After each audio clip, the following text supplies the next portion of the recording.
think the underlying idea of it is fine, that we want to be able to identify children who are struggling and then provide them with support.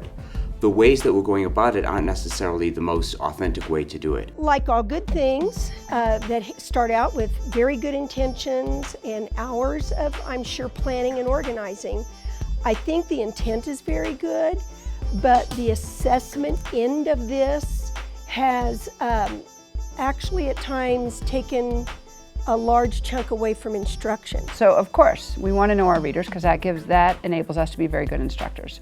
But you have to know that the price tag of an assessment always is going to be you're suspending instruction for a little bit. So I want to be really judicious in the assessment that I'm giving my kids, that it's giving me good information, it's helping me become a better teacher, it's helping me reach them, and I feel really protective of my time with my kids. So if it's an assessment that's not giving me great information, it's wasting my time, it's wasting their time, and again, it's taken away from instruction all the time. The test we're using right now, the Developmental Reading Assessment, the DRA2, is a fairly authentic reading test because you actually talk to the kids, you actually listen to them read, you ask them questions about what they've read.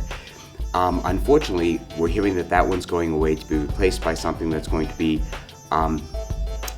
more computerized, more computer-based, that type of thing, which tends to be easier to score. But the further away you get from the actual interaction with the child, the further away the measurement gets from authenticity and really measuring the child's abilities and giving us any information. We have to be very careful not to place too much emphasis on a computerized, standardized test. We need to have tools in place like anecdotal records, like conferencing collaboration with the child. I think that so much more can be garnered in conversation with the child, in listening to their natural vocabulary, how they talk with me, how they elaborate. That also fits with writing instruction.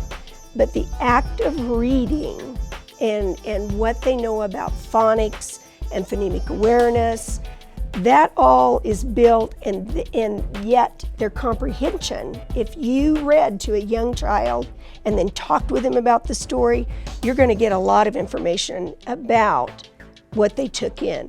I don't know that being in front of a computer and taking a mechanical test is necessarily the best way to find that information.